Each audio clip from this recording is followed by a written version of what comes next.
तत देखो तत तू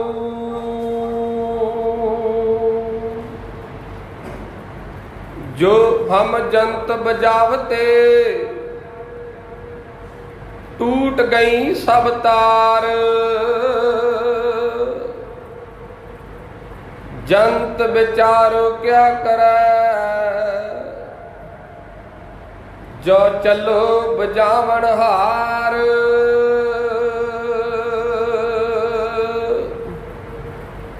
एक घड़ी आदि घड़ी आदि हूँ फुनियाद। भगतन सेती गोष्टे जो कीनो सो लाभ।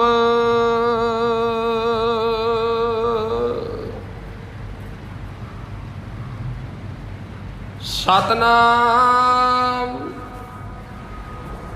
वाहेगुरु साहिब जीओ।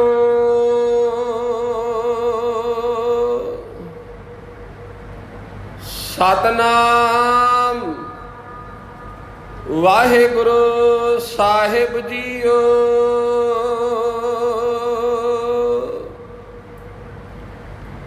राग सोरठ बाणी भगत भीखण की एक ओंकार। सतगुर प्रसाद नैनो नीर बहे तन खीना। पै केस दुधवानी रुदा कंठ शब्द नहीं उचरै। अब क्या करहें परानी नैनो नीर बहे तन खीना। पै केस दुधवानी रुदा कंठ शब्द नहीं उचरै। अब क्या करहें परानी राम राय हो वैद बनवारी। अपने संत हैं लेहो उबारी। रहाओ माथे पीर शरीर जलन है करक करेजे माही। ऐसी बेदन उपज खरी भई वाका औखद नाही। हर का नाम अमृत जल निर्मल एहो औखद जग सारा। गुर प्रसाद कहे जन भीखण पावो मोख द्वारा। हर का नाम अमृत जल निर्मल एहो औखद जग सारा। गुर प्रसाद कहे जन भीखण पावो मोख द्वारा। वाहिगुरु जी का खालसा वाहिगुरु जी की फतेह। तन दीन दुनिया के मालक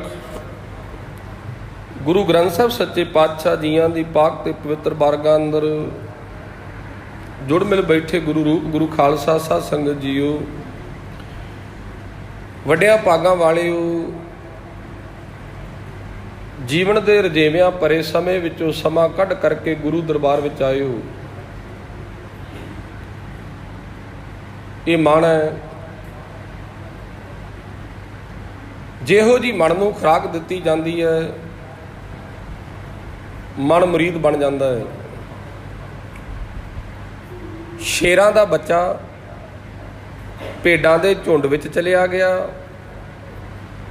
संगत हो गई भेडां दे झुंड दी ਬੜਕ ਮਾਰਨ ਵੜ ਗਿਆ, ਭੇਡਾਂ 'ਚ ਰਲਿਆ ਫਿਰਦਾ, ਆਕਾਰ ਸ਼ੇਰਾਂ ਵਰਗਾ ਹੈ। ਹੁਣ ਜੇ ਕੋਈ ਉਹਨੂੰ ਕਹੇ ਤੂੰ ਹੈ ਸ਼ੇਰ, ਰਲਿਆ ਭੇਡਾਂ ਵਿੱਚ ਫਿਰਦਾ ਹੈ, ਸ਼ੇਰ ਦੇ ਵੱਸ ਦੀ ਬਾਤ ਨਹੀਂ, ਕਿਉਂਕਿ ਉਹਦੀ ਸੰਗਤ ਭੇਡਾਂ ਦੀ ਬਣ ਗਈ ਹੈ। ਉਹਨੂੰ ਆਪਣਾ ਆਕਾਰ ਭੁੱਲ ਗਿਆ ਹੈ, ਉਹਨੂੰ ਆਪਣਾ ਸਵੈਮਾਨ ਭੁੱਲ ਗਿਆ ਹੈ। ਸੰਗਤ ਨੇ ਰੰਗ ਚਾੜ ਦਿੱਤਾ ਹੈ। ਤੁਸੀਂ ਡਿਸਕਵਰੀ ਵੇਖਦੇ ਹੋ, ਸਾਢੇ ਕੁ 7-8 ਸਾਲ ਪਹਿਲਾਂ ਦੀ ਗੱਲ ਹੈ, ਜਿਹੜੇ ਉਹ ਲੋਕ ਨੇ ਜੰਗਲਾਂ ਦਾ ਜਿਹੜਾ ਸਰਵੇਖਣ ਕਰਦੇ ਨੇ, ਜੰਗਲਾਂ ਵਿੱਚ ਜਾਂਦੇ ਨੇ, ਸ਼ੇਰਾਂ ਦੀਆਂ ਵੀਡੀਓ ਕਰਦੇ ਨੇ, ਉਹ ਆਪਣੀ ਗੱਡੀ ਤੇ ਜਾਂਦੇ ਸਨ। ਘਣਾ ਸਾਣ ਜੰਗਲ ਅੰਦਰ ਉਹਨਾਂ ਕੈਮਰੇ ਫਿੱਟ ਕੀਤੇ ਤੇ ਉੱਥੇ ਲਿਖਿਆ ਮਿਲਦਾ ਵੀ ਅਜੇ 2.5 ਕੋ ਗਏ ਸਨ, ਇੱਕ ਨਦੀ ਆਈ, ਨਦੀ ਦੇ ਕੰਢੇ ਤੇ ਉਹਨਾਂ ਖਿੱਚ ਕਰਕੇ ਕੈਮਰਾ ਮਾਰਿਆ ਤੇ ਕੀ ਵੇਖਿਆ, ਇੱਕ ਨਦੀ ਤੋਂ ਕੋਈ ਚੀਜ਼ ਪਾਣੀ ਪੀਂਦੀ ਹੈ। ਕੋਲ ਗਏ, ਝਾੜੀਆਂ ਪਾਸੇ ਕੀਤੀਆਂ, ਕੀ ਵੇਖਿਆ ਕਿ ਇੱਕ ਨਗਨ ਔਰਤ, ਉਹਦੇ ਹੱਥ ਵੀ ਥੱਲੇ ਲੱਗੇ ਨੇ, ਗੋਡੇ ਵੀ ਥੱਲੇ ਲੱਗੇ ਨੇ, ਕੁੱਤੇ ਦੀ ਤਰ੍ਹਾਂ ਨਦੀ ਚੋਂ ਪਾਣੀ ਪੀਂਦੀ ਹੈ। ਉਹਨਾਂ ਵੇਖਿਆ ਹੈ ਤਾਂ ਮਨੁੱਖ, ਕਾਰਨ ਕੀ? ਜਦੋਂ ਕਾਰਨ ਦਾ ਪਤਾ ਕੀਤਾ ਵੀ ਹੈ ਤਾਂ ਮਨੁੱਖ, ਕਾਰਨ ਕੀ ਹੈ? ਔਰਤ ਹੈ। ਉਹਨੂੰ ਫੜਿਆ ਗਿਆ, ਉਹਨਾਂ ਆਪਣੇ ਹਾਊਸ ਵਿੱਚ ਲਿਆਂਦਾ ਜਿੱਥੇ ਉਹ ਰਹਿੰਦੇ ਸਨ। ਉਹਦੀ ਆਦਤ ਛਡਾਉਣਾ ਕੀਤੀ ਤੇ ਜਦੋਂ ਜਾ ਕਰਕੇ ਸਰਵੇਖਣ ਕੀਤਾ, ਜਿੱਥੇ ਉਹ ਲੜਕੀ ਰਹਿੰਦੀ ਸੀ ਉੱਥੇ ਕੁੱਤੇ ਰਹਿੰਦੇ ਸਨ। ਤੇ ਕੁਦਰਤੀ ਤੌਰ ਤੇ ਧੀ ਨੂੰ ਦੁਨੀਆ ਦੇ ਲੋਕ ਇੰਨਾ ਕੁ ਮਾੜਾ ਮੰਨਦੇ ਨੇ, ਜਾਂ ਤਾਂ ਪ੍ਰਾਤਨ ਧਰਮ ਗ੍ਰੰਥਾਂ ਅੰਦਰ ਲਿਖਿਆ, ਜਾਂ ਤਾਂ ਗਲ ਘੁੱਟ ਕੇ ਮਾਰ ਦਿੰਦੇ ਸਨ, ਜਾਂ ਨਸ਼ੇ ਦੀ ਪੁੜੀ ਦੇ ਕਰਕੇ ਮਾਰ ਦਿੰਦੇ ਸਨ, ਤੇ ਜਾਂ ਇਹਨੂੰ ਹੁਣ ਦਾ ਸਮਾਂ ਜਿਹੜਾ ਜੰਮਣ ਤੋਂ ਪਹਿਲਾਂ ਮਾਰ ਦਿੰਦੇ ਨੇ। ਧੀ ਨੇ ਜਨਮ ਲਿਆ, ਦੁਨੀਆ ਦੇ ਲੋਕਾਂ ਨੇ ਚੰਗਾ ਨਾ ਸਮਝਿਆ, ਜੰਗਲ ਵਿੱਚ ਛੱਡ ਆਏ, ਪਹਿਲਾਂ ਬਣੀ ਪਰਾ ਲਬਦ, ਪਾਛੇ ਬਣਾ ਸਰੀਰ, ਤੁਲਸੀ ਦਾਸ ਨਹੀਂ ਮੰਨਦਾ, ਮਨ ਨਹੀਂ ਬੰਦਾ ਧੀਰ। ਜਿਹੜੇ ਪ੍ਰਮਾਤਮਾ ਨੇ ਤੇਰੇ ਮੱਥੇ ਤੇ ਕਰਮ ਲਿਖ ਕਰਕੇ ਤੈਨੂੰ ਸੰਸਾਰ ਤੇ ਭੇਜਿਆ ਨਾ, ਉਹਨੇ ਤੇਰਾ ਰੱਖਿਆ ਬੰਧਨ ਕੀਤਾ ਹੈ, ਤੇਰਾ ਨਕਸ਼ਾ ਖਿੱਚਿਆ ਹੈ, ਕਰਨਾ ਕੀ ਹੈ, ਜਾਣਾ ਕਿੱਥੇ ਹੈ। ਹੁਣ ਜਦੋਂ ਪ੍ਰਮਾਤਮਾ ਵੱਲ ਹੋ ਜੇ ਤੇ ਉਹਨੂੰ ਮਾਰ ਕੌਣ ਸਕਦਾ ਸੀ? ਕਹਿੰਦੇ ਉਸ ਲੜਕੀ ਨੂੰ ਕੁੱਤਿਆਂ ਨੇ ਪਾਲਿਆ, ਕੁੱਤਿਆਂ ਦੀ ਸੰਗਤ ਹੋਣ ਕਰਕੇ ਉਹ ਕੁੱਤਿਆਂ ਦੀ ਤਰ੍ਹਾਂ ਪਾਣੀ ਪੀਂਦੀ ਹੈ, ਕੁੱਤਿਆਂ ਦੀ ਤਰ੍ਹਾਂ ਰੋਟੀ ਖਾਂਦੀ। ਹੁਣ 8-9 ਸਾਲ ਹੋ ਗਏ ਨੇ, ਲਿਆਂਦਾ ਗਿਆ ਹੈ। ਅਜੇ ਪਰਸੋਂ ਚੌਥ ਵਿਖਾਉਂਦੇ ਸਨ, ਜਿਹੜੀ ਲੜਕੀ ਨੂੰ ਲੈ ਕੇ ਆਂਦਾ ਸੀ, ਹੁਣ ਉਹ ਮਨੁੱਖਾਂ ਦੀ ਤਰ੍ਹਾਂ ਥੋੜ੍ਹਾ ਬਹੁਤਾ ਕੰਮ ਕਰਨ ਲੱਗ ਪਈ ਹੈ। ਕਾਹਦਾ ਕਰਕੇ? ਉਹਨੂੰ ਫੇਰ ਸੰਗਤ ਮਨੁੱਖਾਂ ਦੀ ਮਿਲ ਗਈ।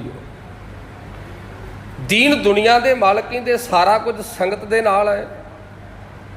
ਜਿੰਨਾ ਚਿਰ ਤੱਕ ਤੇਰੇ ਅੰਦਰੋਂ ਹਨੇਰਾ ਦੂਰ ਨਹੀਂ ਹੁੰਦਾ, ਉਹਨਾਂ ਚਿਰ ਗੱਲ ਨਹੀਂ ਬਣੇਗੀ। ਆਪਾਂ ਮੰਦਿਰ 'ਚ ਜਾਂਦੇ ਹਾਂ, ਮਸਜਿਦ ਵੇਖਦੇ ਹਾਂ, ਗਿਰਜਾ ਘਰ ਦਾ ਆਕਾਰ ਵੇਖਦੇ ਹਾਂ, ਗੁਰਦੁਆਰੇ ਆ ਕਰਕੇ ਗੁਰਦੁਆਰੇ ਦੇ ਨਕਸ਼ੇ ਵੇਖਦੇ ਹਾਂ, ਜਿਸ ਮਨੁੱਖ ਨੇ ਬਣਾਏ ਨੇ, ਜਿਹੜੇ ਫੋਰਮੈਨ ਨੇ ਬਣਾਏ ਨੇ। ਗੁਰਦੁਆਰੇ ਦੀ ਸ਼ੇਪ ਦਾ ਨਕਸ਼ਾ ਵੱਖਰਾ ਹੋ ਸਕਦਾ ਹੈ, ਮੰਦਿਰ ਵੱਖਰਾ ਹੋ ਸਕਦਾ ਹੈ, ਮਸਜਿਦ ਵੱਖਰੀ ਹੋ ਸਕਦੀ ਹੈ, ਪਰ ਜਿਹੜੀ ਇਹਦੇ ਅੰਦਰ ਤਾਲੀਮ ਦਿੱਤੀ ਜਾਂਦੀ ਹੈ ਉਹ ਇੱਕ ਹੈ। ਭਾਰਤ ਦੇ ਇਸ ਕੋਨੇ ਤੋਂ ਸ਼ੁਰੂ ਕਰ ਦਿਓ, ਭਾਰਤ ਦੇ ਦੂਜੇ ਕੋਨੇ ਵਿੱਚ ਜਾ ਕਰਕੇ ਪਤਾ ਕਰੋ, ਜਿੱਥੇ ਪੰਜਾਬੀ ਪੜ੍ਹਾਈ ਜਾਂਦੀ ਉੱਥੇ ਊੜਾ ਹੀ ਕਿਹਾ ਜਾਂਦਾ ਹੈ, ਉੱਥੇ ਕਾ ਕਿਹਾ ਜਾਂਦਾ, ਉੱਥੇ ਏ ਤੇ ਬੀ ਸੀ ਦਾ ਉਚਾਰਨ ਕੀਤਾ ਜਾਂਦਾ ਹੈ। ਪੜ੍ਹਾਈ ਅੰਦਰ ਇੱਕ ਹੈ, ਨਕਸ਼ੇ ਵੱਖਰੇ ਵੱਖਰੇ ਨੇ। ਮੇਰੇ ਕਹਿਣ ਤੋਂ ਮੁਰਾਦ ਇਹ ਹੈ, ਦੁਨੀਆ ਦੇ ਤਾਲੀਮ ਖਾਨਿਆਂ ਦੀ ਪੜ੍ਹਾਈ ਇੱਕ ਹੈ। ਇਵੇਂ ਤਿਵੇਂ ਜਦੋਂ ਅਸੀਂ ਧਰਮ ਗ੍ਰੰਥ ਪੜ੍ਹਦੇ ਹਾਂ, ਧਰਮ ਗ੍ਰੰਥਾਂ ਅੰਦਰ ਗੁਰਦੁਆਰੇ ਦੀ ਸ਼ੇਪ ਵੱਖਰੀ ਹੈ, ਮੰਦਿਰ ਦੀ ਸ਼ੇਪ ਵੱਖਰੀ, ਪਰ ਜਿੰਨੇ ਗੁਣ ਲੈਣਾ ਹੋਵੇ ਅੰਦਰ ਕੇਵਲ ਤੇ ਕੇਵਲ ਪਰਮਾਤਮਾ ਦਾ ਨਾਮ ਇੱਕ ਚੱਲਦਾ ਹੈ। ਸਾਰਾ ਕੁਝ ਸ਼ੁਰੂ ਕਿੱਥੋਂ ਹੁੰਦਾ? ਦਇਆ ਤੋਂ। ਦਇਆ ਹਰ ਇੱਕ ਧਰਮ ਦੀ ਮਾਂ ਹੈ। ਜਿੰਨਾ ਚਿਰ ਤੱਕ ਦਇਆ ਨਹੀਂ ਉਹਨਾਂ ਚਿਰ ਤੱਕ ਕੁੱਖ ਵੀ ਨਹੀਂ। ਤੇ ਜਦੋਂ ਦਇਆ ਆ ਗਈ ਉਦੋਂ ਮਨੁੱਖ ਦੀ ਲੜਾਈ ਮੁੱਕ ਜਾਂਦੀ ਹੈ, ਉਦੋਂ ਮਨੁੱਖ ਨੂੰ ਪਰਮਾਤਮਾ ਦੇ ਨਾਮ ਦੀ ਸਮਝ ਆ ਜਾਂਦੀ ਹੈ। ਸਤਨਾਮ ਵਾਹਿਗੁਰੂ ਸਤਨਾਮ ਵਾਹਿਗੁਰੂ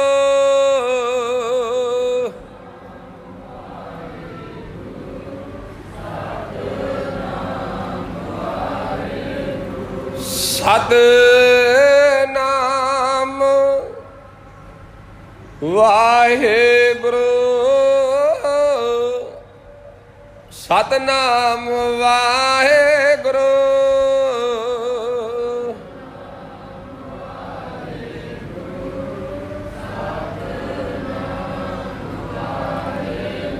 ਸਤਨਾਮ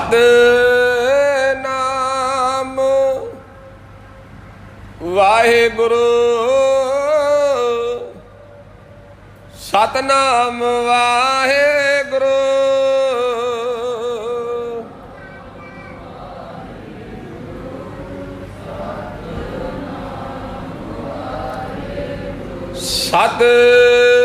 ਸਤਨਾਮ ਵਾਹਿਗੁਰੂ ਸਤਨਾਮ ਵਾਹਿਗੁਰੂ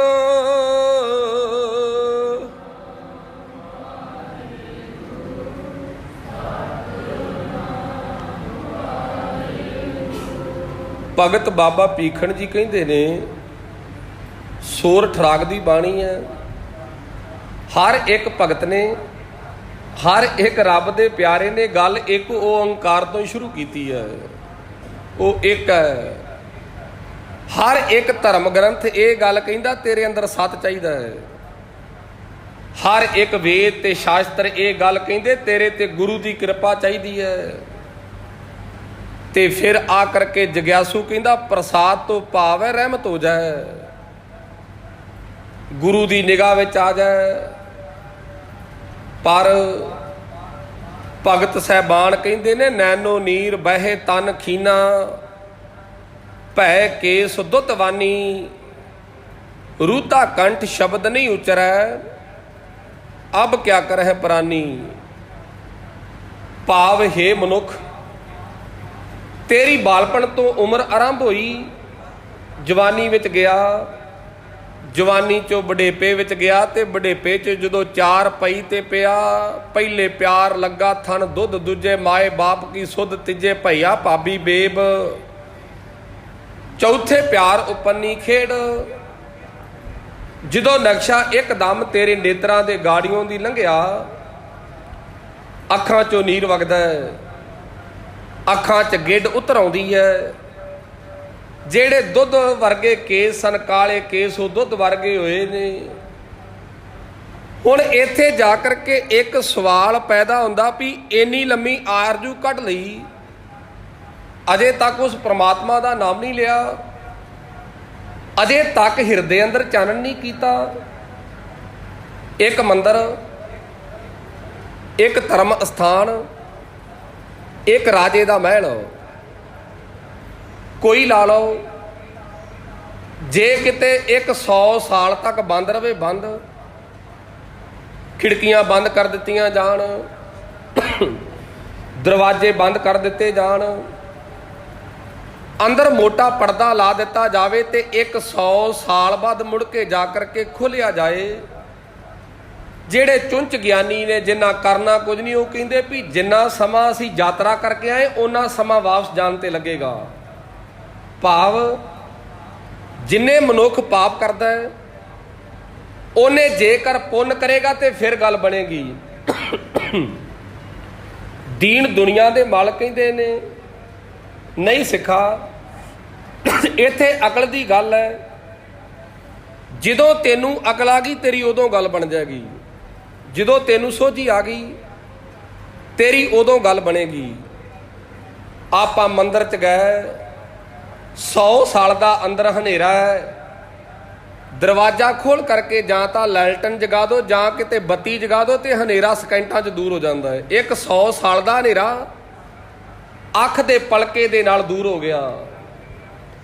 ਅਸੀਂ ਸਮਝੇ ਤਾਂ ਕਰਕੇ ਨਹੀਂ, ਅਸੀਂ ਹਨੇਰੇ ਨੂੰ ਦੂਰ ਕਰਨ ਦੇ ਢੰਗ ਤਰੀਕੇ ਗਲਤ ਕਰ ਲਏ। ਕਿਸੇ ਨੇ ਡਾਂਗ ਫੜ ਲਈ, ਕਿਸੇ ਨੇ ਸੋਟਾ ਫੜ ਲਿਆ, ਕਿਸੇ ਨੇ ਪਾਣੀ ਪਾ ਕਰਕੇ ਹਨੇਰੇ ਨੂੰ ਦੂਰ ਕਰਨ ਦਾ ਯਤਨ ਕੀਤਾ, ਪਰ ਹਨੇਰਾ ਦੂਰ ਤਾਂ ਜਾਵੇਗਾ ਜੇ ਅੰਦਰ ਪ੍ਰਕਾਸ਼ ਹੋਵੇਗਾ। ਜਿੰਨਾ ਚਿਰ ਪ੍ਰਕਾਸ਼ ਨਹੀਂ, ਇਹ ਜਿੰਨੀਆਂ ਵੀ ਤੁਸੀਂ ਗੁਰਦੁਆਰਿਆਂ ਦੀਆਂ ਲੜਾਈਆਂ ਵੇਖਦੇ ਹੋ, ਧਰਮ ਅਸਥਾਨਾਂ ਦੀਆਂ ਲੜਾਈਆਂ ਵੇਖਦੇ ਹੋ, ਮੰਦਰਾਂ ਦੀਆਂ ਵੇਖਦੇ ਹੋ, ਘਰਾਂ ਦੀਆਂ ਵੇਖਦੇ ਹੋ, ਕੇਵਲ ਤੇ ਕੇਵਲ ਬੁਝੇ ਦੀਵਿਆਂ ਦਾ ਕੰਮ ਹੈ। ਅਸੀਂ ਡਾਂਗ ਫੜ ਕੇ ਅੰਦਰ ਹਨੇਰਾ ਤਾਂ ਚਾਨਣ ਕਰਨ ਦਾ ਯਤਨ ਤਾਂ ਕੀਤਾ, ਪਰ ਚਾਨਣ ਨਾ ਹੋਇਆ। ਗਲਤ ਤਰੀਕਾ ਹੋਣ ਕਰਕੇ ਤੇ ਦੁਨੀਆ ਦੇ ਲੋਕ ਭਟਕ ਗਏ। ਬਾਬਾ ਭੀਖਣ ਜੀ ਕਹਿੰਦੇ ਨੇ ਅਕਲ ਕਦੋਂ ਆਉਂਦੀ ਹੈ? ਰਾਮ ਰਾਏ ਹੋ ਬੈਤ ਬਨਵਾਰੀ, ਮੇਰੇ ਰਾਮ ਰਾਏ, ਮੇਰੇ ਸਵਾਸਾਂ ਦੇ ਕਰਨਹਾਰ, ਮੇਰੇ ਸਵਾਸਾਂ ਦੀ ਪੂੰਜੀ ਨੂੰ ਬਖਸ਼ਣਹਾਰ ਪਿਤਾ ਪਰਮਾਤਮਾ, ਮੈਂ ਤੇਰੇ ਚਰਨ ਵਿੱਚ ਆਇਆ, ਤੂੰ ਵੱਡਾ ਹੈ। ਆਪਣੇ ਸੰਤੇ ਲੇਹੂ ਉਬਾਰੀ, ਮੈਨੂੰ ਸੇਵਾਦਾਰ ਜਾਣ ਕਰਕੇ ਰੱਖਿਆ ਕਰ, ਮੈਨੂੰ ਆਪਣੇ ਗਲ ਨਾਲ ਲਾਉਣਾ ਕਰ, ਗਲ ਨਾਲ ਲਾਉਣਾ। ਬਾਬਾ ਕਹਿੰਦਾ ਮੈਂ ਬਹੁਤ ਦੁਨੀਆ ਭਰਮੀ, ਦੁਨੀਆ ਦੇ ਲੋਕਾਂ ਨੇ ਢੰਗ ਤਰੀਕੇ ਗਲਤ ਕਰ ਲੈ। ਕਿਸੇ ਵੇਲੇ ਬਾਬੇ ਫਰੀਦ ਨੇ ਮੋਢੇ ਤੇ ਕੰਬਲੀ ਰੱਖੀ ਤੇ 36 ਸਾਲ ਜੰਗਲ ਵਿੱਚ ਬੰਦਗੀ ਕਰਨ ਵਾਲਾ ਬਾਬਾ ਫਰੀਦ ਤੇ ਕਲਮ ਫੜ ਕਰਕੇ ਭਟਕਿਆ ਸੰਸਾਰ ਤੋਂ। ਇੱਕ ਬੋਲ ਲਿਖਦਾ ਹੈ, ਭੜਕਣ ਦਾ ਬੋਲ, ਕਾਏ ਪਟੋਲਾ ਪਾੜਤੀ, ਕੰਬਲ ਢੀ ਪੈ ਰਿਓ, ਜਿੰਨੀ ਵੇਸੀ 100 ਮਿਲੇ ਸੋਈ ਵੇਸ ਕਰਿਓ। ਜਦੋਂ ਇੰਨੀ ਗੱਲ ਲਿਖਦਾ ਤੇ ਉਹ ਸ਼ਲੋਕ ਤਰਲੋਕੀ ਦੇ ਮਾਲਕ ਦੇ ਕੋਲ ਆਉਂਦਾ ਤੇ ਬਾਬਾ ਫਰੀਦ ਦੇ ਮੋਢੇ ਤੇ ਹੱਥ ਰੱਖ ਕਰਕੇ ਬਾਬਾ ਜੀ ਕਹਿੰਦੇ ਨੇ ਕਾਏ ਪਟੋਲਾ ਪਾੜਤੀ, ਕੰਬਲ ਢੀ ਪਹਿਰਿਓ। ਬਾਬੇ ਫਰੀਦ ਦਾ ਸ਼ਲੋਕ ਹੈ, ਪਾੜ ਪਟੋਲਾ ਤਜ ਕਰੀ, ਕੰਬਲ ਢੀ ਪਹਿਰਿਓ, ਜਿੰਨੀ ਵੇਸੀ 100 ਮਿਲੇ ਸੋਈ ਵੇਸ ਕਰੇ। ਬਾਬਾ 36 ਸਾਲ ਹੋ ਗਏ ਨੇ, ਅਜੇ ਤੱਕ ਨਾ ਤਾਂ ਕੋਈ ਅੱਖ ਨੂੰ ਫਰਕ ਪਿਆ ਹੈ, ਨਾ ਕੰਨਾਂ ਵਿੱਚ ਕੋਈ ਆਵਾਜ਼ ਆਈ ਹੈ। ਤੇਰੀ ਗੱਲ ਕਿਵੇਂ ਬਣਦੀ ਹੈ? ਮੁੜ ਕੇ ਧੰਨ ਗੁਰੂ ਅਮਰਦਾਸ ਸੱਚੇ ਪਾਤਸ਼ਾਹ ਕਹਿੰਦੇ ਬਾਬਾ ਫਰੀਦ ਜੀ ਕਾਏ ਪਟੋਲਾ ਪਾੜਤੀ, ਕੰਬਲ ਢੀ ਪਹਿਰਿਓ, ਨਾਨਕ ਤਿੰਨੀ ਵੇਸੀ 100 ਮਿਲੇ ਜੇ ਨੀਅਤ ਰਾਸ ਕਰੇ। ਨੀਤ ਨੂੰ ਸਾਫ਼ ਕਰ, ਪਰਮਾਤਮਾ ਕਰ ਬੈਠਾ ਹੈ। ਕਿਸੇ ਵੇਲੇ ਹਨੇਰੇ ਦੀ ਦੁਨੀਆ ਵਿੱਚ ਰਹਿਣ ਵਾਲਾ ਬਾਬਾ ਸੂਰਦਾਸ ਆਪਣੀਆਂ ਅੱਖਾਂ ਨੂੰ ਅੰਨ੍ਹਿਆ ਕਰਦਾ ਹੈ। ਹੋ ਸਕਦਾ ਮੇਰਾ ਮਨ ਟਿਕ ਜਾਏ। ਅੱਜ ਤੁਸੀਂ ਅਰਬ ਕੰਟਰੀਆਂ 'ਚ ਜਾਓ, ਬੜੀਆਂ ਬੜੀਆਂ ਅਰਬ ਕੰਟਰੀਆਂ ਨੇ, ਜਿਵੇਂ ਸਾਊਦੀ ਅਰਬ ਹੈ, ਦੁਬਈ ਹੈ। ਇਹਨਾਂ ਦੇਸ਼ਾਂ ਅੰਦਰ ਜੇ ਕੋਈ ਮਨੁੱਖ ਚੋਰੀ ਕਰਦਾ ਤੇ ਉਹਦਾ ਗੁੱਟ ਵੱਢ ਦਿੱਤਾ ਜਾਂਦਾ ਹੈ। ਖੇਡ ਤਾਂ ਸਾਰੀ ਘੁੰਮੀ ਹੈ ਮਨ ਤੋਂ। ਮਨ ਨੇ ਚੋਰੀ ਕਰਨ ਵਾਸਤੇ ਗੁੱਟ ਨੂੰ ਪ੍ਰੇਰਿਆ, ਗੁੱਟ ਨੇ ਚੋਰੀ ਕੀਤੀ। ਗੁੱਟ ਦਾ ਕੀ ਗੁਨਾਹ ਹੈ? ਸਾਰਾ ਪਵਾੜਾ ਤਾਂ ਮਨ ਦਾ ਹੈ। ਅੱਜ ਉਹਨਾਂ ਨੇ ਗੁੱਟ ਨੂੰ ਸਜ਼ਾ ਦੇ ਦਿੱਤੀ।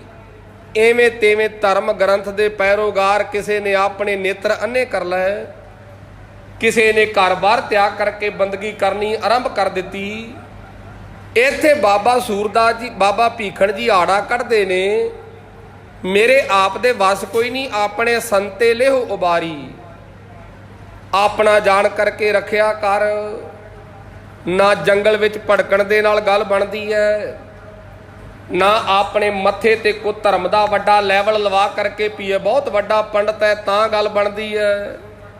ਇਹ ਤਾਂ ਪਰਮਾਤਮਾ ਦਾ ਦੁਆਰਾ ਹੈ। ਜਦੋਂ ਪਰਮਾਤਮਾ ਆਪਣੀ ਆਈ ਤੇ ਆ ਜਾਂਦਾ ਤੇ ਵੱਡੇ ਵੱਡੇ ਧਰਮ ਗਿਆਨੀਆਂ ਨੂੰ ਖੇ ਛਾਨਣੀ ਪੈ ਜਾਂਦੀ ਹੈ। ਖਾਖ ਦੇ ਤੋਲੋ ਜਾਇਆ ਕਰਦੇ ਨੇ। ਪੰਪਾ ਸਰ ਸਰੋਵਰ ਹੈ, ਪੰਡਤਾਂ ਦਾ ਜ਼ੋਰ ਹੈ, ਸ਼ੂਦਰ ਦਾ ਬੋਲ ਬਾਲਾ ਹੈ। ਛੂਤ ਛਾਤ ਨੂੰ ਦੁਨੀਆ ਦੇ ਲੋਕ ਮੰਨਦੇ ਤੇ ਉੱਥੇ ਰਹਿਣ ਵਾਲੀ, ਰੱਬ ਦਾ ਨਾਂ ਲੈਣ ਵਾਲੀ ਇੱਕ ਭੀਲਣੀ ਤੁਰੀ ਜਾਂਦੀ ਹੈ।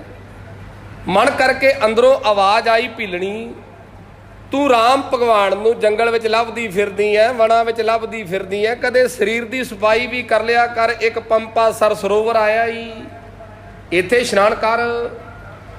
ਹੁਣ ਭੀਲਣੀ ਨੇ ਪੰਪਾ ਸਰ ਸਰੋਵਰ ਵਿੱਚੋਂ ਇਸ਼ਨਾਨ ਕੀਤਾ ਤੇ ਗੁਰੂ ਕੇ ਸਿੱਖੋ ਕਰਮ।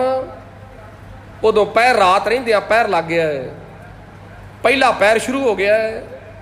ਕੁੱਕੜ ਨੇ ਬਾਂਗ ਦਿੱਤੀ ਤੇ ਪੰਡਤ ਲੋਕ ਆਏ। ਉਹਨਾਂ ਵਿੱਚੋਂ ਜਿਹੜਾ ਵੱਡਾ ਮਹਾਤਮਾ ਸੀ, ਜਿਹਦੇ ਮੱਥੇ ਤੇ ਤਿਲਕ ਹੈ, ਉਹਨੇ ਲੰਗੋਟਾ ਬੱਧਾ ਹੈ, ਹੱਥ ਵਿੱਚ ਗੜਵਾ ਖਸੀਆ, ਲੱਕੜ ਦੀਆਂ ਖੜਾਵਾਂ ਪਾ ਕਰਕੇ ਜਦੋਂ ਪੰਪਾ ਸਰ ਸਰੋਵਰ ਦੇ ਕੰਢੇ ਤੇ ਆਇਆ ਤੇ ਜਲ ਲਿਆ ਵੇਖਿਆ।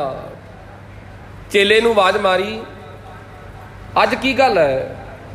ਅੱਗੇ ਮੈਂ ਪਹਿਲਾਂ ਇਸ਼ਨਾਨ ਕਰਕੇ ਇਸ਼ਨਾਨ ਖੋਲ ਦੇਣਾ ਤੇ ਅੱਜ ਮੇਰੇ ਇਸ਼ਨਾਨ ਕਰਨ ਤੋਂ ਪਹਿਲਾਂ ਜਾਲੇ ਲੱਦਾ ਕਾਰਨ ਕੀ ਹੈ? ਕਿਸੇ ਨੇ ਆ ਕੇ ਦੱਸਿਆ, ਇਸ ਜੰਗਲ ਵਿੱਚ, ਇਸ ਵਣ ਵਿੱਚ ਇੱਕ ਭੀਲਣੀ ਨਾਮ ਦੀ ਔਰਤ ਰਹਿੰਦੀ ਤੇ ਤੇਰੇ ਤੋਂ ਪਹਿਲਾਂ ਅੱਜ ਉਹਨੇ ਇਸ਼ਨਾਨ ਕਰ ਲਿਆ ਈ। ਅੰਦਰ ਹੰਕਾਰ ਦੀ ਅੱਗ ਲੱਗ ਗਈ। ਭੀਲਣੀ ਨੂੰ ਸੱਦਿਆ ਗਿਆ। ਉੱਥੇ ਲਿਖਿਆ ਮਿਲਦਾ ਵੀ ਉਹਨਾਂ ਨੇ ਕੋਰੜੇ ਮਾਰੇ, ਕੋਰੜੇ। ਭੀਲਣੀ ਦਾ ਮੰਦਾ ਹਾਲ ਕਰ ਦਿੱਤਾ। ਦਇਆ ਨਾਮ ਦੀ ਕੋਈ ਚੀਜ਼ ਨਹੀਂ ਤੇ ਮੰਦਰ ਦੀ ਮੂਰਤੀ ਬਣਾਈ ਬੈਠਾ ਹੈ। ਅੰਦਰ ਹਨੇਰਾ ਹੈ, ਬਾਹਰ ਮੰਦਰ ਦੀ ਸ਼ੇਪ ਦਿੱਤੀ ਹੈ। ਦੁਨੀਆ ਦੇ ਮਨ ਘੜਤ ਲੋਕ ਗੁੰਮਰਾਹ ਹੋ ਕਰਕੇ ਜੁੜਦੇ ਨੇ। ਪਰਮਾਤਮਾ ਨੂੰ ਇਹ ਪਾਣਾ ਮਨਜ਼ੂਰ ਨਹੀਂ ਹੈ। ਜਦੋਂ ਭੀਲਣੀ ਨੂੰ ਕੋੜਰੇ ਮਾਰੇ ਤੇ ਭੀਲਣੀ ਨੇ ਚੌਂਕੜਾ ਮਾਰ ਕਰਕੇ ਤੇ ਰਾਮ ਭਗਵਾਨ ਨੂੰ ਯਾਦ ਕੀਤਾ, ਮਾਲਕਾ ਅੱਗੇ ਤੇ ਕੋਈ ਮਨ ਦੀ ਭਾਵਨਾ ਨਹੀਂ ਸੀ, ਚਲੋ ਜਦੋਂ ਮਿਲ ਲੈਂਦਾ ਉਦੋਂ ਦਰਸ਼ਨ ਕਰ ਲੈਂਦੇ, ਪਰ ਹੁਣ ਮੇਰੇ ਮਨ ਦੀ ਭਾਵਨਾ ਹੈ, ਇੱਕ ਵੇਰਾ ਦਰਸ਼ਨ ਤਾਂ ਦੇ। ਜਦੋਂ ਖਿੱਚ ਪੈ ਗਈ, ਕਹਿੰਦੇ ਉਸੇ ਵਣ ਵਿੱਚ ਰਾਮ ਭਗਵਾਨ ਆ ਗਿਆ ਤੇ ਭੀਲਣੀ ਦੇ ਕੋਲ ਚਲਿਆ ਗਿਆ। ਭੀਲਣੀ ਨੂੰ ਦਰਸ਼ਨ ਦਿੱਤੇ। ਸੁੱਧ ਕੀ ਨਾ ਸੁੱਧ ਰਹੀ, ਬੁੱਧ ਕੀ ਨਾ ਬੁੱਧ ਰਹੀ। ਤੇ ਜਿਹੜੇ ਅੰਮ੍ਰਿਤ ਵੇਲੇ ਪੰਪਾ ਸਰ ਸਰੋਵਰ 'ਚ ਇਸ਼ਨਾਨ ਕਰਕੇ ਰਾਮ ਭਗਵਾਨ ਨੂੰ ਯਾਦ ਕਰਦੇ ਸਨ, ਮੁੱਦਤਾਂ ਬੀਤ ਗਈਆਂ। ਸਰਟੀਫਿਕੇਟ ਫੜੀ ਫਿਰਦੇ, ਅਸੀਂ ਧਰਮੀ ਆ, ਧਰਮੀ ਪਰ ਪ੍ਰਮਾਤਮਾ ਤੋਂ ਕੋਹਾਂ ਦੂਰ। ਰਾਮ ਭਗਵਾਨ ਨੇ ਉਹਨਾਂ ਵੱਲ ਨੂੰ ਪਿੱਠ ਕਰ ਲਈ। ਜਦੋਂ ਪਿੱਠ ਕੀਤੀ ਤੇ ਪੰਪਾ ਸਰ ਸਰੋਵਰ ਦੇ ਪੰਡਤਾਂ ਨੂੰ ਪਤਾ ਲੱਗਾ, ਜਦੋਂ ਅੰਮ੍ਰਿਤ ਵੇਲੇ ਇਸ਼ਨਾਨ ਕਰਨ ਗਏ ਤੇ ਸਰੋਵਰ ਵਿੱਚ ਕਿਰਮ ਚੱਲ ਗਏ ਨੇ। ਪਾਣੀ ਗੰਦਾ ਹੋ ਗਿਆ, ਪਾਣੀ 'ਚ ਕੀੜੇ ਤੁਰੇ ਫਿਰਦੇ ਨੇ। ਅੱਜ ਹੋਰ ਕੱਲ ਹੋਰ। ਉੱਥੇ ਲਿਖਿਆ ਮਿਲਦਾ ਵੀ ਕਿਰਮ ਇੰਨੇ ਕੁ ਵੱਧ ਕੇ ਧਰਤੀ ਤੇ ਆਉਣੇ ਸ਼ੁਰੂ ਹੋ ਗਏ। ਉਹਨਾਂ ਅਰਜ਼ੋਈ ਕੀਤੀ, ਜਿਹੜਾ ਅੰਮ੍ਰਿਤ ਵੇਲੇ ਆਪਣੇ ਉੱਤੇ ਲੈਵਲ ਲਵਾਈ ਫਿਰਦਾ ਸੀ, ਮੈਂ ਵੱਡਾ ਪੰਡਤ ਹਾਂ। ਚੇਲਿਆਂ ਨੇ ਆਖਿਆ, ਬਾਬਾ ਤੂੰ ਹੀ ਕੋਈ ਅਰਦਾਸ ਕਰ, ਤੇਰੀ ਅਰਦਾਸ ਰਾਮ ਭਗਵਾਨ ਦੇ ਚਰਨਾਂ 'ਚ ਸੁਣੀ ਜਾਵੇਗੀ। ਹੁਣ ਤਾਂ ਪੀਣ ਨੂੰ ਪਾਣੀ ਨਹੀਂ ਮਿਲਦਾ, ਇੱਥੋਂ ਆਪਾਂ ਜਲ ਛਕਣ ਨੂੰ ਲੈਨੇ ਸਾਂ, ਇੱਥੋਂ ਇਸ਼ਨਾਨ ਕਰਦੇ ਸਾਂ, ਕਿਰਮ ਚੱਲ ਗਏ ਨੇ। ਉਹਨੇ ਅਰਦਾਸ ਤਾਂ ਕੀਤੀ ਗੁਰੂ ਕੇ ਸਿੱਖੋ, ਪਰ ਜਿਨ੍ਹਾਂ ਦੀ ਅਰਦਾਸ ਚੁਕੁੰਡੀ ਹੋਵੇ, ਜਿਹੜੇ ਪ੍ਰਮਾਤਮਾ ਦੇ ਨਾਮ ਦਾ ਲੈਵਲ ਲਾਈ ਫਿਰਦੇ ਹੋਣ ਤੇ ਦੁਨੀਆ ਨਾਲ ਧੋਖਾ ਕਰਦੇ ਹੋਣ ਤੇ ਪ੍ਰਮਾਤਮਾ ਦਾ ਦਰਵਾਜ਼ਾ ਨਹੀਂ ਜੇ ਖੁੱਲਦਾ। ਕਿਰਮ ਨਾ ਹਟੇ। ਉੱਥੇ ਇੱਕ ਸਿਆਣੇ ਬਜ਼ੁਰਗ ਨੇ ਆਖਿਆ ਵੀ ਤੁਸੀਂ ਕੀਤਾ ਬਹੁਤ ਵੱਡਾ ਪਾਪ। ਜਿਹੜੀ ਦਇਆ ਹੈ ਉਹ ਹਰ ਇੱਕ ਧਰਮ ਦਾ ਮੋਢਾ ਹੈ। ਤੁਸੀਂ ਨਿਰਦਈ ਹੋ ਕਰਕੇ ਤੇ ਬੀਬੀ ਭੀਲਣੀ ਨੂੰ ਕੁੱਟਿਆ ਤੇ ਗੱਲ ਚੰਗੀ ਨਹੀਂ। ਕਿਰਮ ਤਾਂ ਚੱਲੇ ਨੇ।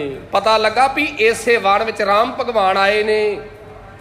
ਪੰਡਤ ਲੋਕ ਇਕੱਠੇ ਹੋ ਕਰਕੇ ਰਾਮ ਭਗਵਾਨ ਕੋਲ ਗਏ, ਮਹਾਰਾਜ ਤੁਸੀਂ ਕਿਰਪਾ ਕਰੋ ਤੇ ਪੰਪਾ ਸਰ ਸਰੋਵਰ 'ਚ ਚਰਨ ਪਾ ਦਿਓ ਤਾਂ ਜੋ ਜਲ ਪਵਿੱਤਰ ਹੋ ਜਾਏ।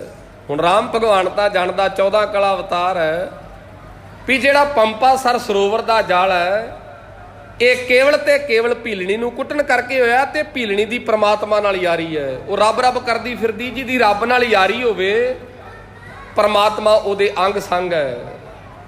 ਰਾਮ ਭਗਵਾਨ ਜੀ ਗਏ, ਚਰਨ ਤਾਂ ਪਾਏ ਪਰ ਗੱਲ ਨਾ ਬਣੀ। ਵਿੱਚੋਂ ਇੱਕ ਧਰਮੀ ਪੰਡਤ ਨੇ ਹੱਥ ਜੋੜ ਕੇ ਆਖਿਆ, ਮਹਾਂਪੁਰਸ਼ੋ ਗੱਲ ਕੀ ਬਣਨੀ ਹੈ? ਦਇਆ ਜਿਹੜੀ ਹੈ ਉਹ ਸਭ ਤੋਂ ਵੱਡਾ ਗੁਣ ਹੈ ਤੇ ਇਹਨਾਂ ਨਿਰਦਈ ਹੋ ਕਰਕੇ ਤੇ ਭੀਲਣੀ ਨੂੰ ਮਾਰਿਆ ਜੇ। ਜਦੋਂ ਇੰਨੀ ਗੱਲ ਦਾ ਪਤਾ ਰਾਮ ਭਗਵਾਨ ਨੂੰ ਲੱਗਾ ਤੇ ਰਾਮ ਭਗਵਾਨ ਨੇ ਭੀਲਣੀ ਨੂੰ ਆਖਿਆ, ਧੀਏ ਤੂੰ ਚੱਲ ਇਸ ਸਰੋਵਰ ਵਿੱਚ ਚਰਨ ਪਾ। ਭੀਲਣੀ ਨੇ ਰਾਮ ਭਗਵਾਨ ਦਾ ਨਾਮ ਲਿਆ। ਜਦੋਂ ਪੰਪਾ ਸਰ ਸਰੋਵਰ 'ਚ ਚਰਨ ਪਾਏ ਤੇ ਜਲ ਪਵਿੱਤਰ ਹੋ ਗਿਆ। ਕਾਹਦਾ ਕਰਕੇ? ਹਿਰਦੇ 'ਚ ਪ੍ਰਮਾਤਮਾ ਦੇ ਨਾਮ ਦੀ ਉਮਾ ਉੱਠ ਗਈ, ਅੰਦਰ ਚਾਨਣ ਹੋ ਗਿਆ। ਹਨੇਰਾ ਉਹਨਾਂ ਦਾ ਦੂਰ ਹੋਇਆ ਕਰਦਾ ਜਿਨ੍ਹਾਂ ਨੇ ਅੰਦਰ ਦੀਵਾ ਬਾਲ ਲਿਆ। ਗੁਰੂ ਕੇ ਸਿੱਖੋ, ਤੁਸੀਂ ਆਇਓ ਪ੍ਰਮਾਤਮਾ ਦੇ ਘਰ ਅੰਦਰ। ਮਨੁੱਖਾ ਜਾਮਾ ਮਿਲਿਆ ਤੇ ਜਨਮਾਂ ਜਨਮੰਤਰਾਂ ਤੋਂ ਹਨੇਰਾ ਹੈ। ਜਿੰਨਾ ਚਿਰ ਵਾਹਿਗੁਰੂ ਸਿਮਰਨ ਦਾ ਦੀਵਾ ਨਾ ਬਾਲਿਆ ਗੱਲ ਨਹੀਂ ਜੇ ਬਣਨੀ। ਜਿੱਥੇ ਮਰਜ਼ੀ ਚਲੇ ਜਾਓ, ਹਾਂ 12 ਘੰਟੇ ਤੁਹਾਡੇ ਸ਼ਾਂਤੀ ਨਾਲ ਬਤੀਤ ਹੋ ਸਕਦੇ ਨੇ। ਗੁਰਦੁਆਰੇ ਆ ਕੇ ਵੀ ਹੋ ਸਕਦੇ ਨੇ। 12 ਘੰਟੇ ਤੁਹਾਡੇ ਘਰ ਵੀ ਲੰਘ ਸਕਦੇ ਨੇ। ਸੁੱਤਿਆਂ ਰਾਤ ਮਨੁੱਖ ਦੀ ਲੰਘ ਜਾਂਦੀ ਹੈ। ਅਗਰ ਜੇ ਪੂਰਨ ਪ੍ਰਮਾਤਮਾ ਤੇ ਵਿਸ਼ਵਾਸ ਚਾਹੁੰਦੇ ਤੇ ਤੁਹਾਨੂੰ ਨਾਮ ਦਾ ਦੀਵਾ ਬਾਲਣਾ ਪਏਗਾ। ਤੇ ਜੇ ਕਹੋ ਵੀ ਭਾਈ ਸਾਹਿਬ ਸਮਾਂ ਹੈ ਨਹੀਂ, ਗੁਰੂ ਕੇ ਸਿੱਖੋ ਸਮਾਂ ਕਿਸੇ ਦੇ ਕੋਲ ਨਹੀਂ। ਸਮੇਂ ਚੋਂ ਸਮੇਂ ਨੂੰ ਕੱਢਣਾ ਪੈਂਦਾ ਹੈ। ਉਦੋਂ ਵੀ ਤਾਂ ਸਮਾਂ ਹੁੰਦਾ ਜਦੋਂ ਸਮਾਂ ਚਲੇ ਜਾਂਦਾ ਹੈ, ਮੁੜ ਕੇ ਕੌਣ ਕਰਦਾ ਹੈ। ਕਦੇ ਆਪਾਂ ਪੜਦਾਦੇ ਦੇ ਨਾਂ ਨੂੰ ਚੇਤੇ ਰੱਖਿਆ ਹੈ, ਪੜਦਾਦੇ ਦੇ ਪਿਤਾ ਦੇ ਨਾਂ ਨੂੰ ਚੇਤੇ ਰੱਖਿਆ ਹੈ। ਸਾਰਾ ਕੰਮ ਲੈਣ ਦੇਣ ਦਾ ਜੇ ਪਿਤਾ ਤੱਕ ਮੂਰਤ ਘੁੰਮ ਜਾਂਦੀ, ਨਾ ਕਿਸੇ ਨੇ ਦਾਦੇ ਨੂੰ ਯਾਦ ਕੀਤਾ। ਜਿੰਨਾ ਚਿਰ ਤੇਰੇ ਕੋਲ ਸਮਾਂ ਹੈ ਸਵਾਫਸਾਂ ਨੂੰ ਸਫਲਿਆਂ ਕਰ। ਸਮੇਂ ਨੇ ਕਿਸੇ ਦੀ ਗੱਲ ਨਹੀਂ ਜੇ ਸੋਨੀ, ਸਮਾਂ ਕੰਨੀ ਕਸਕਾ ਕਰਕੇ ਤੁਰਿਆ ਜਾਂਦਾ। ਰਹਾਓ ਵਿਸ਼ਰਾਮ ਦੇ ਕਰਕੇ। ਰੱਬ ਦੇ ਪਿਆਰੇ ਕਹਿੰਦੇ ਨੇ ਮਾਥੇ ਪੀਰ ਸਰੀਰ ਜਲਨ ਹੈ, ਕਰਕ ਕਰੇਜੇ ਮਾਹੀ। ਜਿਨ੍ਹਾਂ ਨੂੰ ਨਾਮ ਦਾ ਪਤਾ ਲੱਗ ਜਾਂਦਾ ਹੈ, ਜਿਨ੍ਹਾਂ ਨੂੰ ਵਣਜ ਦਾ ਪਤਾ ਲੱਗ ਜਾਂਦਾ, ਉਹਨਾਂ ਦੇ ਹਿਰਦੇ ਦੇ ਅੰਦਰ ਚਾਹ ਪੈਦਾ ਹੋ ਜਾਂਦਾ। ਇੱਕ ਘੜੀ ਨਾ ਮਿਲਤੇ ਤਾਂ ਕਲ ਜੁਗ ਹੋਤਾ। ਹੁਣ ਕਦ ਮਿਲਿਆ ਪ੍ਰੈ ਤੁਧ ਭਗਵੰਤਾ, ਮੋਹਿ ਰਹਿਣ ਨਾ ਵਿਹਾਵੈ ਨੀਂਦ ਨਾ ਆਵੈ। ਬਿਨ ਦੇਖੇ ਗੁਰਦਰ ਬਾਰੇ ਜੀਓ, ਹਉ ਕੋਲੀ ਜੀਓ ਕੋਲ ਕਮਾਈ ਤਿਸ ਸੱਚੇ ਗੁਰਦਰ ਬਾਰੇ ਜੀਓ। ਜਿਨ੍ਹਾਂ ਦੇ ਹਿਰਦੇ 'ਚ ਖਿੱਤ ਪੈਦਾ ਹੋ ਜਾਂਦੀ, ਉਹਨਾਂ ਨੂੰ ਪਤਾ ਲੱਗ ਜਾਂਦਾ ਨਾਮ ਕੀ ਹੈ। ਸਤਿਨਾਮ ਵਾਹਿਗੁਰੂ, ਸਤਿਨਾਮ ਵਾਹਿਗੁਰੂ,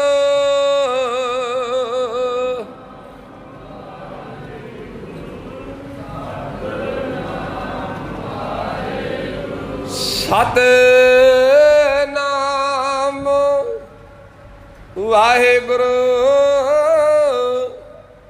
ਸਤਿਨਾਮ ਵਾਹਿਗੁਰੂ।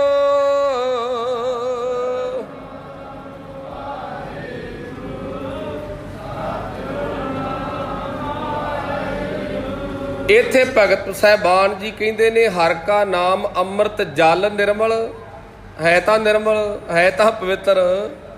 ਇਹੋ ਔਖਦ ਜਗ ਸਾਰਾ। ਜਿੰਨਾ ਵੀ ਬਾਕੀ ਸੰਸਾਰ ਵੇਖਦੇ ਆ ਦੁੱਖਾਂ ਦਾ ਭਰਿਆ ਹੈ। ਇਹ ਤਾਂ ਉਦੋਂ ਪਤਾ ਲੱਗੇਗਾ ਜਦੋਂ ਲੇਖਾ ਖੁੱਲ ਗਿਆ। ਸਾਨੂੰ ਸੰਤ ਜੀ ਇੱਕ ਦ੍ਰਿਸ਼ਟਾਂਤ ਪੜਾਉਂਦੇ ਸਨ। ਕਿਸੇ ਘਰ ਚੋਰ ਚੋਰੀ ਕਰਨ ਚਲੇ ਗਏ, ਹੈ ਸਨ 7-8 ਜਾਣੇ। ਹੁਣ ਮਾਈ ਦੇ ਘਰੋਂ ਮਿਲਿਆ ਤੇ ਕੱਖ ਨਹੀਂ, ਪਰ ਉਹਨੇ ਤੌੜੀ 'ਚ ਖੀਰ ਬਣਾਈ ਰੋਹ ਦੀ, ਢੱਕ ਕੇ ਸੁੱਤੀ ਸੀ, ਸਵੇਰੇ ਖਾਵਾਂਗੀ। ਚੋਰਾਂ ਨੂੰ ਹੋਰ ਤੇ ਕੁਝ ਨਹੀਂ ਮਿਲਿਆ, ਉਹਨਾਂ ਤੌੜੀ ਤੋਂ ਢੱਕਣ ਚੁੱਕਿਆ ਤੇ ਸਾਰੀ ਖੀਰ ਖਾ ਗਏ। ਇਹਨੇ ਨੂੰ ਖੜਕਾ ਹੋਇਆ, ਮਾਈ ਉੱਠ ਗਈ, ਭੱਜਿਆ ਤੇ ਗਿਆ ਨਾ ਜਿੱਥੇ ਲੁਕਿਆ ਜਾਂਦਾ ਸੀ, ਲੁਕ ਗਏ। ਹੁਣ ਮਾਈ ਨੇ ਉੱਠ ਕੇ ਵੇਖਿਆ ਢੱਕਣ ਥੱਲੇ ਪਿਆ ਹੈ, ਤੌੜੀ ਮੁੱਧੀ ਪਈ ਹੈ, ਮਾਂਜੀ ਪਈ ਹੈ। ਰਾਤ ਖੀਰ ਬਣਾਈ, ਖਾ ਕਿਹੜਾ ਗਿਆ। ਅੰਦਰੋਂ ਆਵਾਜ਼ ਆਈ, ਮਾਂ ਮਿਲਣਾ ਤੇ ਕਰਮਾਂ ਦਾ ਹੀ ਹੈ, ਕਿਹੜੀ ਗੱਲ ਦਾ ਝੋਰਾ ਕਰਦੀ। ਜਦੋਂ ਬਾਹਰ ਦੇ ਮਨ ਨੇ ਆਖਿਆ ਚੱਲ ਕੋਈ ਗੱਲ ਨਹੀਂ, ਉਤਲਾ ਜਾਣੇ। ਇੱਕ ਛੱਤ ਨਾਲ ਲਮਕਿਆ ਸੀ, ਉਹ ਕਹਿੰਦਾ ਮਾਂ ਮੈਂ ਇਕੱਲਾ ਜਾਣਾ, ਜਿਹੜਾ ਪੇਟੀ 'ਚ ਉਹ ਨਾ ਜਾਣੇ। ਪੇਟੀ ਵਾਲਾ ਵੀ ਫੜਿਆ ਗਿਆ। ਜਦੋਂ ਪੇਟੀ ਵਾਲੇ ਕੋਲ ਗਈ, ਕਹਿੰਦਾ ਮੈਂ ਇਕੱਲਾ ਜਾਣਾ, ਜਿਹੜਾ ਪੜੋਲੇ ਉਹਲੇ ਲੁਕਿਆ ਉਹ ਨਾ ਜਾਣੇ। ਭਗਤ ਸਾਹਿਬਾਨ ਵੀ ਇਸ਼ਾਰਾ ਕਰਦੇ ਨੇ, ਗੱਲ ਉਦੋਂ ਪਤਾ ਲੱਗੇਗਾ ਜਦੋਂ ਸਾਰੇ ਫੜੇ ਗਏ। ਕਾਮ ਨੇ ਬੋਲਣਾ ਹੈ, ਮੈਂ ਕ੍ਰੋਧ ਨਾਲ ਮਿਲਿਆ ਸਾਂ। ਜਦੋਂ ਕ੍ਰੋਧ ਫੜਿਆ ਗਿਆ, ਉਹਨੇ ਆਖਿਆ ਮੈਂ ਤਾਂ ਹੰਕਾਰ ਕਰਦਾ ਰਿਹਾ। ਹੰਕਾਰ ਨੇ ਆਖਿਆ ਮੇਰੀ ਤਾਂ ਚੁਗਲੀ ਨੇ ਮੱਤ ਮਾਰ ਦਿੱਤੀ। ਜਦੋਂ ਸਾਰੇ ਔਗਣ ਫੜੇ ਗਏ, ਭਗਤ ਸਾਹਿਬਾਨ ਕਹਿੰਦੇ ਨੇ ਉਦੋਂ ਪਤਾ ਲੱਗੇਗਾ ਅੰਮ੍ਰਿਤ ਨਾਮ ਕੀ ਹੈ। ਉਦੋਂ ਤੈਨੂੰ ਛਡਾਉਣ ਵਾਲਾ ਕੋਈ ਨਹੀਂ ਹੋਵੇਗਾ। ਉਦੋਂ ਕੇਵਲ ਤੇ ਕੇਵਲ ਕਰਤਾ ਪ੍ਰਮਾਤਮਾ ਹੀ ਤੇਰੀ ਰੱਖਿਆ ਕਰੇਗਾ। ਗੁਰ ਪ੍ਰਸਾਦ ਕਹੇ ਜਨ ਭੀਖਣ, ਪਾਵੋ ਮੋਖ ਦੁਆਰਾ। ਭਗਤ ਭੀਖਣ ਜੀ ਹੱਥ ਜੋੜ ਕਰਕੇ ਇਹ ਅਰਜ਼ੋਈ ਕਰਦੇ ਨੇ, ਮੇਰੇ ਤੇ ਗੁਰੂ ਨੇ ਕਿਰਪਾ ਕਰ ਦਿੱਤੀ। ਮੇਰੇ ਤੇ ਗੁਰੂ ਨੇ ਕਿਰਪਾ ਉਦੋਂ ਕੀਤੀ ਜਦੋਂ ਮੈਂ ਜਨ ਬਣ ਗਿਆ, ਜਦੋਂ ਮੇਰਾ ਮਨ ਮਰ ਗਿਆ। ਆਪਾਂ ਗੁਰਬਾਣੀ ਵਿੱਚ ਇੱਕ ਪੰਕਤੀ ਪੜ੍ਹਦੇ ਹਾਂ, ਮਨ ਮੁਖ ਆਵੈ ਮਨ ਮੁਖ ਜਾਵੈ, ਮਨ ਮੁਖ ਫਿਰ ਚੋਟਾਂ ਖਾਵੈ। ਜਿਤਨੇ ਨਰਕ ਸੇ ਮਨ ਮੁਖ ਭੋਗੇ, ਗੁਰਮੁਖ ਲੇਪ ਨਾ ਮਾਸਾ ਹੇ। ਭਗਤ ਜੀ ਕਹਿੰਦੇ ਮੇਰਾ ਮਨ ਉਦਣ ਮੰਨਿਆ ਜਿੱਦਣ ਮੈਂ ਜਨ ਬਣ ਕਰਕੇ ਅਰਦਾਸ ਕੀਤੀ ਤੇ ਗੁਰ ਪ੍ਰਸਾਦ ਗੁਰੂ ਦੀ ਕਿਰਪਾ ਦੇ ਨਾਲ ਮੈਨੂੰ ਇਹ ਦਾਤ ਮਿਲ ਗਈ। ਸਾਹਮਣੇ ਕੀ ਵੇਖਿਆ, ਦੁਨੀਆ ਦੇ ਲੋਕ ਡਰਾਉਂਦੇ ਸਨ, ਰੱਬ ਦਾ ਘਰ ਬੜਾ ਨਿੱਕਾ ਹੈ, ਪ੍ਰਮਾਤਮਾ ਦੇ ਘਰ ਜਾਇਆ ਨਹੀਂ ਜਾਂਦਾ, ਪ੍ਰਮਾਤਮਾ ਦੇ ਘਰ ਜਾਣ ਵਾਸਤੇ ਰਸਤਾ ਬੜਾ ਨਿੱਕਾ ਹੈ। ਤੇ ਇੱਥੇ ਗੁਰੂ ਕਾ ਰੱਬ ਦਾ ਪਿਆਰਾ ਗੁਰੂ ਕਾ ਲਾਲ ਕਹਿੰਦਾ ਪਾਵਹੁ ਮੋਖ ਦੁਆਰਾ। ਮੋਖ ਤੋਂ ਭਾਵ ਹੈ ਬਹੁਤ ਵੱਡਾ। ਜਿਹੜੇ ਨਾਮ ਨਾਲ ਜੁੜ ਜਾਂਦੇ ਨੇ ਉਹਨਾਂ ਵਾਸਤੇ ਦੁਆਰਾ ਬਹੁਤ ਵੱਡਾ ਹੋ ਜਾਂਦਾ ਹੈ। ਉਹਨਾਂ ਵਾਸਤੇ ਦੁਆਰਾ ਇੱਕ ਵੱਡਾ ਆਕਾਰ ਧਾਰਨ ਕਰ ਜਾਂਦਾ ਹੈ। ਜਿਹੜੇ ਉਸ ਪਰਮਾਤਮਾ ਦੀ ਬੰਦਗੀ ਨਾਲ ਜੁੜ ਜਾਂਦੇ ਨੇ। ਇਸ਼ਾਰਾ ਕੇਵਲ ਤੇ ਕੇਵਲ ਹੈ। ਫਿਰ ਮਨ ਨੂੰ, ਮਨਾ ਤੂੰ ਕੀ ਕੀਤਾ ਹੈ? ਮਨ ਮੰਗਦਾ ਜੇ ਸੰਗਤ, ਸੰਗਤ ਜਿਹੋ ਜੀ ਹੋ ਗਈ ਉਹੋ ਜਿਹਾ ਰੰਗ ਚੜ ਜਾਂਦਾ। ਇੱਕ ਮਨੁੱਖ ਮੰਡੀ ਚੋਂ ਇੱਕ ਬੱਕਰੀ ਦਾ ਬੱਚਾ ਖਰੀਦ ਕਰਕੇ ਲੈ ਕੇ ਆਇਆ। ਬੱਕਰੀ ਦਾ ਬੱਚਾ ਚੰਗਾ ਸੋਹਣਾ ਸੀ। ਰਸਤੇ ਵਿੱਚ ਸਨ ਚੋਰ ਬੈਠੇ। ਬੰਦਾ ਚੰਗਾ ਸਰੀਰ ਦਾ ਪਲਿਆ।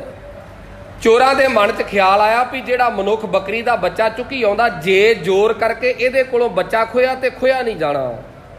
ਇੱਕ ਨੇ ਆਖਿਆ ਕਰਨਾ ਕੀ ਚਾਹੀਦਾ ਹੈ?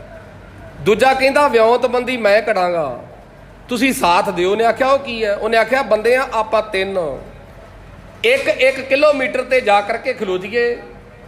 ਪਹਿਲਾ ਬੰਦਾ ਉਹਨੂੰ ਕੇਵਲ ਤੇ ਕੇਵਲ ਇੰਨੀ ਗੱਲ ਆਖੇ ਵੀ ਕੁੱਤੇ ਦਾ ਬੱਚਾ ਕਿੱਥੋਂ ਲੈ ਕੇ ਆਇਆ ਹੈ। ਕੁਝ ਨਹੀਂ ਆਖਣਾ, ਕੇਵਲ ਤੇ ਕੇਵਲ ਇੰਨੀ ਗੱਲ ਆਖਣੀ ਹੈ। ਉਹ ਪਛਾਣ ਹੋ ਜਾਏ।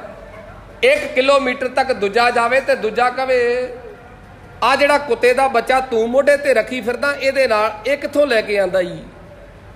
ਦੂਜਾ ਵੀ ਇਹ ਗੱਲ ਕਵੇ। ਜਿਹੜਾ ਤੀਜਾ ਮਨੁੱਖ ਹੈ ਉਹ ਇਹ ਗੱਲ ਆਖੇ ਵੀ ਕੁੱਤੇ ਦਾ ਬੱਚਾ ਕਿੱਥੋਂ ਲੈ ਕੇ ਆਂਦਾ, ਇਹਦੇ ਨਾਲ ਦਾ ਸਾਡੇ ਘਰ ਵੀ ਉਹ ਵੀ ਲੈ ਜਾ, ਤੇਰੀ ਜੋੜੀ ਬਣ ਜਾਏਗੀ। ਇਵੇਂ ਤਿਵੇਂ ਕੀਤਾ। ਪਹਿਲੇ ਨੇ ਜਦੋਂ ਇੰਨੀ ਗੱਲ ਆਖੀ ਤੇ ਉਹਦੇ ਅੰਦਰੋਂ ਮਨ ਨੇ ਆਵਾਜ਼ ਦਿੱਤੀ ਇਹ ਬੰਦਾ ਮੂਰਖ ਹੈ, ਇਹਨੂੰ ਪਰਖੀ ਨਹੀਂ। ਮੈਂ ਬੱਕਰੀ ਦਾ ਬੱਚਾ ਖਰੀਦ ਕੇ ਲਿਆਇਆ, ਕਹਿੰਦਾ ਕੁੱਤੇ ਦਾ ਬੱਚਾ ਖਰੀਦ ਲਿਆਇਆ। ਜਦੋਂ ਦੂਜੇ ਕੋਲ ਗਿਆ ਤੇ ਗੱਲ ਉਹਨੇ ਵੀ ਉਹ ਆਖੀ, ਪਰ ਮਨ ਦੁਚਿੱਤੇਪਣ ਵਿੱਚ ਆ ਗਿਆ। ਉਹ ਮਨਾ ਮੂਰਖਾ, ਪਹਿਲੇ ਨੇ ਵੀ ਕੁੱਤੇ ਦਾ ਬੱਚਾ ਆਖਿਆ, ਦੂਜੇ ਨੇ ਵੀ ਕੁੱਤੇ ਦਾ ਬੱਚਾ ਆਖਿਆ। ਪਿੰਡ ਵਿੱਚ ਰੌਲਾ ਪਾ ਕੇ ਆਏ ਮੈਂ ਬੱਕਰੀ ਦਾ ਲੇਲਾ ਲੈ ਕੇ ਆਉਣਾ।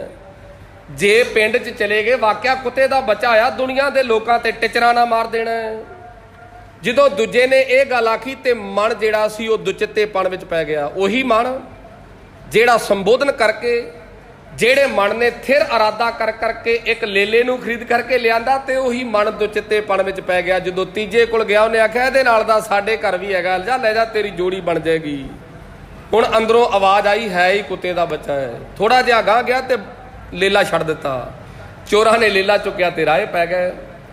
ਇਹਦਾ ਸਾਰ ਅਰਥ ਇਹੀ ਹੈ, ਮਨ ਜਿਹੜਾ ਹੈ, ਮਨ ਇੰਨਾ ਕੁ ਕੋਮਲ ਹੈ, ਜੇ ਮਾੜੀ ਸੰਗਤ ਮਿਲ ਗਈ ਇਹਨੇ ਕਹਿਣਾ ਇਹਦੇ ਨਾਲ ਦੀ ਸੰਗਤ ਕੋਈ ਨਹੀਂ। ਹੋਰ ਥੋੜੇ ਜਿਹੇ ਚੰਗੇ ਬੰਦੇ ਮਿਲ ਗਏ ਨੇ ਕਹਿਣਾ ਅੱਜ ਤੱਕ ਭੁੱਲੇ ਹੀ ਰਹੇ ਆ। ਤੇ ਜੇ ਕੋਈ ਮਿਲ ਗਿਆ ਸੰਤ ਬਾਬਾ ਤਾਰਾ ਸਿੰਘ ਵਰਗਾ, ਉਹਨਾਂ ਚਿਰ ਉਮਰ ਕੋਲ ਨਹੀਂ ਹੋਣੀ ਤੇ ਮੁੜ ਕੇ ਪਛੋਤਾਵੇ ਦੇ ਸਾਗਰ ਅੰਦਰ ਇਹ ਗੱਲ ਆਖੇਗਾ ਉਹ ਮਨਾ ਮੂਰਖਾ, ਸਾਰੀ ਉਮਰ ਭੁੱਲਿਆ ਰਿਹਾ। ਤੇਰੇ ਲਾਗੇ ਤਤ ਬੇਤੇ ਰੱਬ ਦੇ ਪਿਆਰੇ, ਜਿਹੜੇ ਅਨੇਕ ਰਸਾਂ ਨਾਲ ਭਰੇ ਨੇ।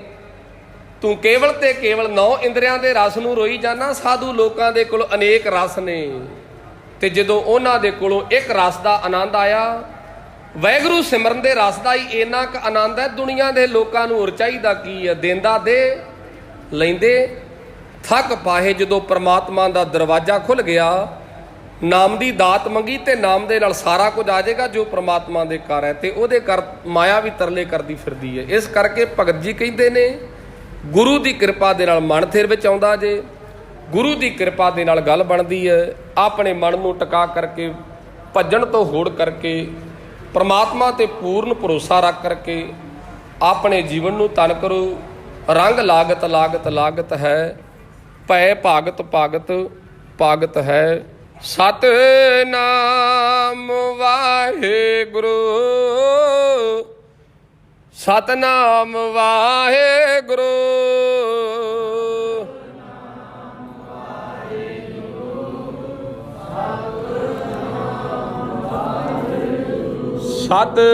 ਸਤਿਨਾਮ ਵਾਹਿਗੁਰੂ,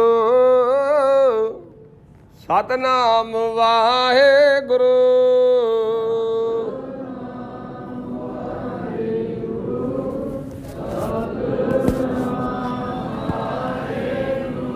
ਕੋਟਨ ਕੋਟ ਧੰਨਵਾਦ ਰੱਬ ਕੀਆਂ, ਗੁਰੂ ਕੀਆਂ ਸਿੱਖ ਸੰਗਤਾਂ ਦਾ। ਕੋਟਨ ਕੋਟ ਧੰਨਵਾਦ ਗੁਰੂ ਗ੍ਰੰਥ ਸਾਹਿਬ ਸੱਚੇ ਪਾਤਸ਼ਾਹ ਦਾ, ਜਿਨ੍ਹਾਂ ਰਾਵਾਂ ਥਾਣੀ ਤੁਸੀਂ ਚੱਲ ਕਰਕੇ ਆਏ ਹੋ, ਪ੍ਰਮਾਤਮਾ ਦਾ ਨਾਮ ਸੁਣਦੇ ਹੋ, ਬੰਦਗੀ ਕਰਦੇ ਹੋ, ਵੱਡੇ ਭਾਗਾਂ ਵਾਲੇ ਹੋ। ਅਰਦਾਸ ਹੋਵੇਗੀ, ਹੁਕਮਨਾਮਾ ਹੋਵੇਗਾ, ਗੁਰੂ ਕਾ ਲੰਗਰ ਤਿਆਰ ਹੈ। ਸਭ ਜੀਆਂ ਨੇ ਛਕ ਕੇ ਜਾਣ ਦੀ ਖੇਚਲਾ ਕਰਨੀ। ਸਤਿਨਾਮ ਵਾਹਿਗੁਰੂ, ਸਤਿਨਾਮ ਵਾਹਿਗੁਰੂ,